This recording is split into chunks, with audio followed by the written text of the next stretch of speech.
Welcome to crack प्रथम। आज तारीख 14 जून 2021 है और हम प्रीलिम्स के लिए the Hindu and others news को डिस्कस करना। आज का जो हमारा टॉपिक है, पहला है कार्बिस वे डिक्लेरेशन के बारे में, आईडेक्स चैलेंज, पायरेस्ट्रिया लालजी, ऑपरेशन ओलिविया, इथोपिया और बासमती राइस के बारे में।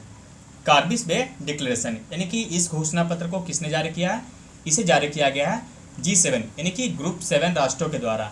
दरअसल 12 और 13 जून को ग्रुप 7 की बैठक हुई। कहाँ पे? कार्बिस बे में। यहाँ पर भारतीय प्रधानमंत्री को भी इनवाइट किया गया था। इसके अलावा दक्षिण कोरिया और ऑस्ट्रेलिया के प्रधानमंत्री को भी यहाँ पे इनवाइट किया गया था। ये जो कार्बिस वे डिक्लेरेशन है, इसके तहत करना क्या है? दरअसल इसके तहत 100 दिन का एक मिशन जारी किया गया है। उसके तहत ये जो जीनोटिक बीमारियाँ होती है, यानी वे बीमारियाँ जो पशु से मानव में स्प्रेडिंग होती है, यानी कि पशु से मानव में फैलती है, उसको रोकने के लिए एक वैक्सीन सेंटर यानी कि वहाँ पे डेवलप किया जाएगा इस प्रकार के टीके को। तो समझ गए आप किस संबंधित है? ये जीनोटिक बीमारियों को रोकने के लिए जो टीके बनाए जाएंगे, उसके एक सेंटर को डेवलप किया जाएगा इस घोषणा पत्र के द्वारा। अब बात करते हैं G7 में जो अन्य घोषणाएं की गई उसे संबंधित। तो G7 राष्ट्रों के द्वारा कहा गया कि 1 बिलियन जो वैक्सीन है वो हम डेवलपिंग नेशन को देंगे, यानी कि विकासशील राष्ट्रों को। इसके अलावा G7 राष्ट्रों के द्वारा एक इनिशिएटिव की बात की गई जो चाइना के BRI यानी कि बेल्ट एंड रोड इनिशिएटिव। यह क्या है? दरअसल यह चाइना का एक बहुउद्देशीय मार्ग है जो कि चाइना से यूरोप, इसके अलावा हिंद महासागर होते हुए इस प्रकार के रास्ते बनाए जाएंगे और अपने व्यापार को विकसित किया जाएगा। इसमें कई सारे राष्ट्र इसमें शामिल हैं। तो इसी को काउंटर करने के लिए build back better world initiative लाया गया है इन G7 राष्ट्रों के द्वारा। अभी इसमें पूरी घोषणाएं जो की गई वो भी पब्लिक डोमेन में नहीं रखा गया, जो आएगा उसे मैं बता दूंगा आगे। बात करते हैं आगे जो G7 में बात की गई।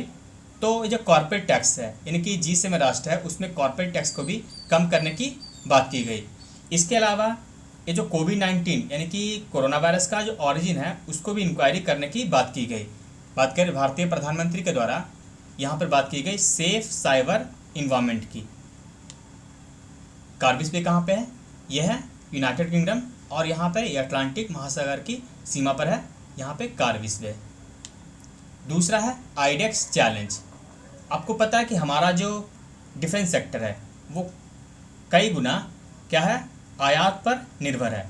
तो इसी को कम करने के लिए वर्ष 2018 में एक चैलेंज को जारी किया गया था, यानी कि चैलेंज लाया गया था किसके लिए? हमारे जो इंडिया के स्टार्टअप्स हैं, स्टार्टअप उनको एक चैलेंज दिया गया कि आप अपने देश में यानी कि हमारे देश में इस प्रकार का तकनीक विकसित कीजिए जिससे हमारी जो निर्भरता है विदेशों पर, यानी कि डिफेंस यानी कि हथियार जो हम खरीदते हैं तो विदेशों पर जो निर्भरता है उसे कम किया जाए। क्योंकि ये अभी तो ठीक है, लेकिन युद्ध के समय में कई स्थितियाँ ऐसी हो जाती है कि जो राष्ट्र होते हैं वो हथियार प्रोवाइड नहीं कर पाते हैं और कई देश मुश्किल में पड़ जाते हैं। तो भारत नहीं चाहता कि ऐसा मुश्किल वह भी सामना करे। तो इसलिए इस प्रकार का चैलेंज लाया गया था अप्रैल 2018 में। इसका नाम क्या है? IDEX challenge. आईडेक्स यानी कि इनोवेशन फॉर डिफेंस एक्सीलेंस। तो फिर ये न्यूज़ में क्यों आया? दरअसल कल डिफेंस मिनिस्टर यानी कि राजनाथ सिंह के द्वारा 498 करोड़ रुपये बजटरी सपोर्ट जारी किया गया इस इनोवेशन के लिए। इस चैलेंज को संचालित कौन करता है? इसे करता है डिफेंस इनोवेशन ऑर्गेनाइजेशन यानी कि DIO। दरअसल इसे कंपनी एक्ट 2013 के द्वारा बनाया गया था, यानी कि ये नॉन प्रॉफिट कंपनी है। इसे 2 कंपनी ने मिलकर बनाया था, HAL और BEL। किसके तहत? Company act 2013। तो आप समझ गए, ये DIO है, इसके द्वारा एक चैलेंज दिया गया है आईडेक्स चैलेंज। आईडेक्स यानी कि इनोवेशन फॉर डिफेंस एक्सीलेंस। और इसके तहत करना क्या है? ये जो हमारे इंडिया के स्टार्टअप्स हैं उनको नवाचार लाना है। यहाँ पर जो हमारे डिफेंस है, हथियार वगैरह हैं, उनको खुद देश में डेवलप करने के लिए। तो आप समझ गए आईडेक्स चैलेंज क्या है। नेक्स्ट है पायरेस्ट्रिया लालजी। दरअसल ये जो पायरेस्ट्रिया लालजी है, भारत में पहली बार इसे देखा गया। यह कॉफ़ी का एक प्रजाति है, कॉफ़ी का प्रजाति भारत में पाया गया। कहाँ पे? ये अंडमान आइसलैंड में। इसे खोजा है भारत और फिलीपींस के रिसर्चरों के द्वारा। ये जो पायरेस्ट्रिया लालजी है इसे पहले देखा गया था कहाँ पे? मेडागास्कर में। मतलब ये जो कॉफ़ी की प्रजाति है वो मेडागास्कर में पाई जाती है, लेकिन पहली बार इसे भारत में अब देखा गया है। इसे भारत में कहाँ पे पहले देखा गया? वंडूर फॉरेस्ट है जो कि दक्षिणी अंडमान में है। इसके अलावा यानी कि वंडूर फॉरेस्ट के अलावा ये तिरूर फॉरेस्ट जो कि जारवा रिजर्व फॉरेस्ट के पास है। इसके अलावा चिड़िया टापू यानी कि मुंडा पहाड़ जिसे हम कहते हैं उसके पास देखा गया। ये जो स्टेटस है इसका IUCN में यानी कि पैरेस्ट्रिया लालजी का IUCN में क्या है? क्रिटिकली इंडेंजर है। ये जो पैरेस्ट्रिया ये तो प्रजातियों की लालजी दरअसल इसलिए कहा जाता है क्योंकि जो रिसर्चर खोजते हैं तो उन्हीं के नाम से ये परंपरा है कि रख दिया जाता है। यानी कि भारत में जिन्होंने खोजा था उनका टाइटल जो था लालजी था, तो इसीलिए ये जो है उनके नाम से रख दिया जाता है लालजी। तो पैरेस्ट्रिया लालजी क्या है? कॉफ़ी की एक प्रजाति है जिसे देखा गया है अंडमान आइसलैंड में। इस प्रकार के प्रश्न आपको कई बार पूछे जा चुके हैं एग्जाम में, जैसे कि एक ऑरेंज बनाना मिला था अंडमान निकोबार द्वीप में, तो वहाँ पे भी एक प्रकार से पूछा गया था 2016-17 में। नेक्स्ट है ऑपरेशन ओलिविया के बारे में। ओलिविया यानी कि ऑलिव रिडले। दरअसल ये जो ऑपरेशन है यह 1980 से चलाया जा रहा है इंडियन कोस्ट गार्ड के द्वारा। दरअसल ये जो उड़ीसा का तट है, उड़ीसा का तट, वहाँ पर प्रतिवर्ष जो है ऑलिव रिडले, इसके अलावा और भी जैसे कि ग्रीन टर्टल, लेदरबैक, हॉक्सबिल और जो ये लॉगरहेड टर्टल आदि जो लगभग यहाँ पर 5 कछुआ की प्रजाति हैं जो कि प्रतिवर्ष भारत में उड़ीसा के तट पर जो कि गहरी मात्रा है वहाँ पर प्रतिवर्ष नेस्टिंग के लिए आते हैं और यहाँ पर प्रजनन करते हैं। तो इसीलिए ये जो उड़ीसा का तट है वहाँ पर इंफ्रास्ट्रक्चर डेवलप किया जाता है इंडियन कोस्ट गार्ड के द्वारा, यानी कि नेस्टिंग के जो सामान होते हैं वहाँ पर लगाए जाते हैं ताकि जानवर जैसे कि यहाँ पर जंगली कुत्ते काफ़ी पाए जाते हैं, है ना।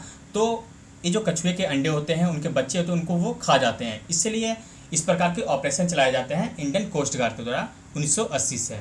बात करें ऑलिव रिडले की, तो यह IUCN में वल्नरेबल है यानी कि सुभेद है।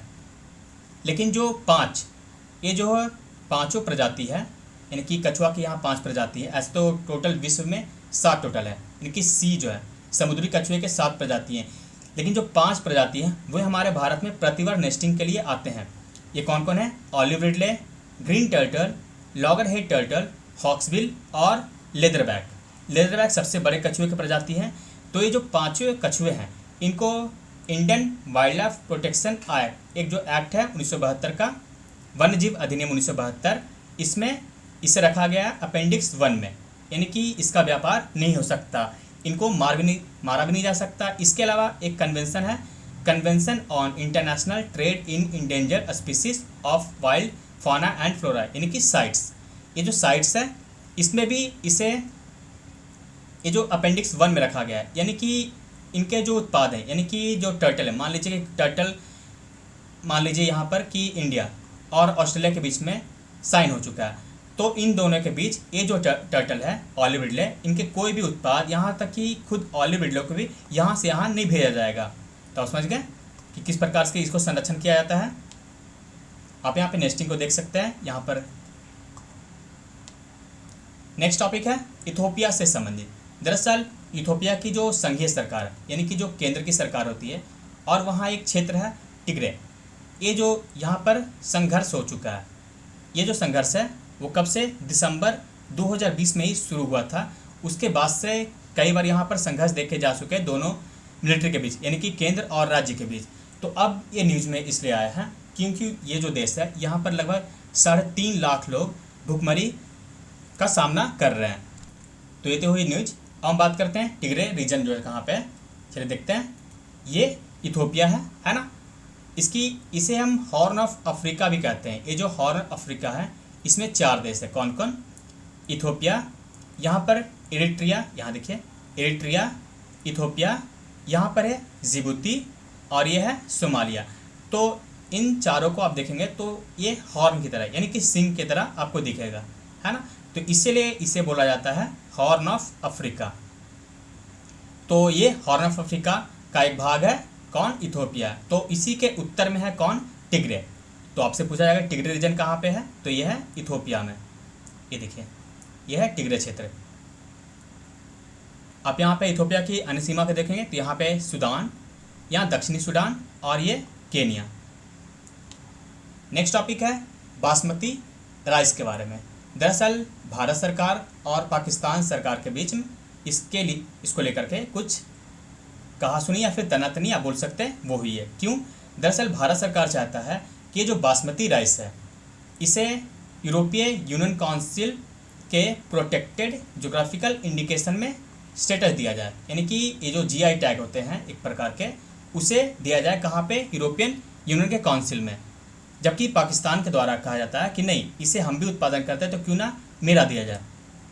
दरअसल यूरोपीय यूनियन जो काउंसिल है वहाँ पर अगर इसे टैग मिल जाता है, यानी कि प्रोटेक्टेड जोग्राफिकल इंडिकेशन, यानी कि भारत को मिल जाता है, तो वहाँ जो पूरा ऑनरशिप है, यानी कि बासमती राइस जो भी अगर बेचेगा तो वो किस नाम से आएगा? भारत के नाम से, यानी कि जो भी बासमती राइस आएंगे वो भारत के नाम से कहलाएंगे। तो एक प्रकार का ऑनरशिप हो जाता है, इससे भारत का ओहदा काफ़ी बढ़ जाता है। लेकिन पाकिस्तान के द्वारा कहा गया कि इसे तो हम भी उत्पादन करते हैं तो फिर हमारा क्यों नहीं। बात करें इसके इतिहास की, ये तो विवाद हुई, ये बाद में होता क्या उसको हम बाद में देखेंगे। तो बात करें इतिहास की, तो हमारे क्षेत्र में वर्षों से यहाँ यानी कि जो इंडो गांगेटिक क्षेत्र है, यानी कि हिमालय के तराई क्षेत्र में हम ऐतिहासिक रूप से इस बासमती राइस को उगाते आ रहे हैं। इसके अलावा आज आप देखेंगे तो हिमाचल प्रदेश, पंजाब, हरियाणा, उत्तराखंड, उत्तर प्रदेश, दिल्ली और जम्मू कश्मीर के क्षेत्र में इसे उत्पादित किया जाता है। बात करें ये जो पाकिस्तान है, तो जो पाकिस्तान है उसके एक क्षेत्र में जो कि पंजाब प्रोविंस है, यानी कि जो पंजाब क्षेत्र है पाकिस्तान के, वहाँ एक क्षेत्र है कलार क्षेत्र, वहाँ पर इसका छोटे स्तर पर उत्पादन किया जाता है।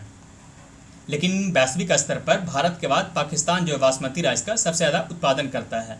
तो पाकिस्तान का यह कहना है कि हमारा भी इसमें योगदान होना चाहिए। तो इस वीडियो में सिर्फ नहीं। थैंक फॉर वॉचिंग क्रैक प्रथम।